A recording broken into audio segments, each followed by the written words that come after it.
Vamos voltar no tempo, o ano é 2016, quando The Loud House foi lançado. Você se lembra daquele momento a Nick estava precisando de um novo hit, algo que fizesse a gente voltar a se apaixonar pelos seus desenhos. E então assim surgiu o The Loud House trazendo para essa empresa mercenária que tanto amamos. A história era simples, mas muito encantadora.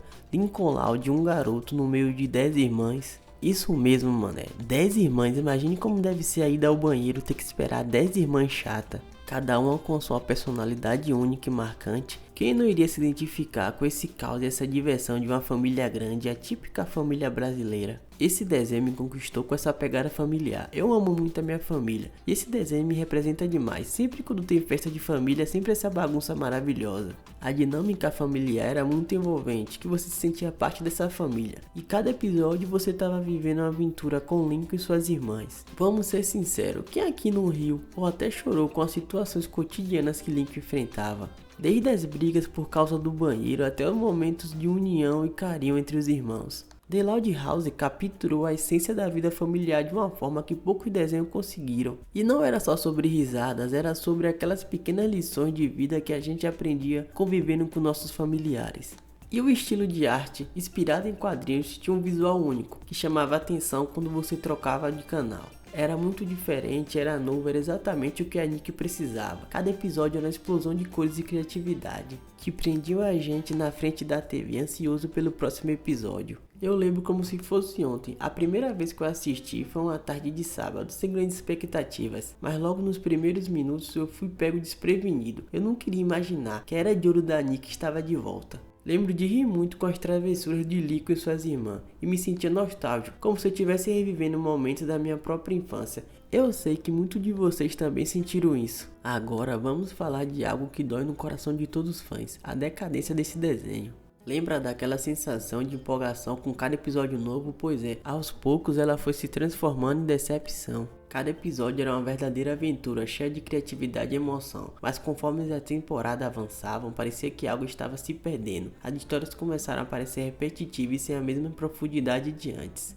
Aquilo que eu chamo de La Magia, que inicialmente me cativou, desapareceu. Lembro bem do momento em que a série começou a se focar mais na vida escolar do Lincoln e na introdução de novos personagens. Era como se a essência do desenho estivesse desaparecendo. Aquela dinâmica familiar única que tanto me cativou estava sendo deixada de lado. Isso é muito frustrante. Teve um dia específico que me marcou. Eu estava assistindo a um episódio onde Lincoln estava no colégio, envolvido em uma trama que parecia sem alma. Senti uma tristeza profunda, como se estivesse perdendo um velho amigo. Eu sei que muitos de vocês sentiram o mesmo. Compartilhe nos comentários se você também perceberam essa mudança. A série parecia que entrou em um ciclo constante de tentar novas abordagens e depois recuar. Em um episódio parecia tudo promissor, mas no seguinte tudo desmoronava. Essa inconsistência só aumentou a frustração dos fãs. Era como uma montanha-russa de emoção, mas sem um lado divertido.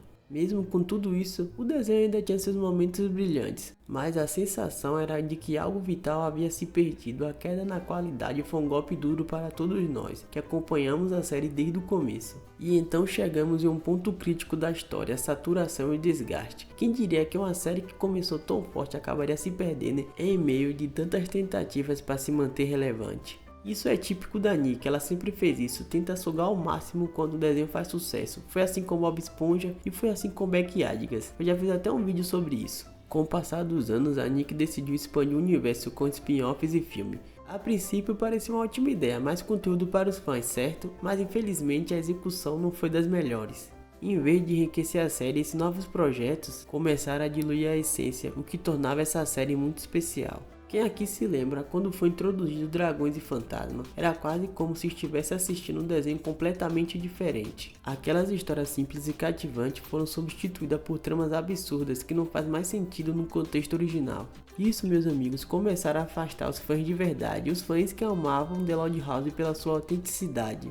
Eu lembro tanto que eu estava empolgado para assistir os novos filmes e pensei que poderia ser uma chance de reviver a magia dos primeiros episódios. Mas ao invés disso, me vi assistindo algo que parecia uma paródia mal feita do desenho original. Foi decepcionante e me fez questionar se ainda vale a pena acompanhar a série. E não foi só os filmes e spin-offs, as próprias temporadas começaram a se tornar repetitivas, a mesma fórmula sendo usada repetidamente sem muita inovação. Os roteiristas pareciam estar acomodados, não testavam novas ideias, isso refletiu muito nos episódios. Parecia que eu estava assistindo os mesmos episódios de sempre, só que mais chato. Outro ponto que contribuiu com a saturação foi a tentativa de forçar situações que antes fluíam naturalmente. E as interações de Lincoln com suas irmãs, que antes era cheia de humor e carinho, começaram a parecer artificiais. Toda a espontaneidade que cativava o público se perdeu em roteiros previsíveis. The Loud House sempre teve uma essência simples, mas poderosa, a vida familiar em toda a sua complexidade e beleza. Quando os roteiristas tentaram transformar essa simplicidade em algo muito grandioso e complexo, a série se perdeu completamente. E então temos uma das partes mais sombrias da história.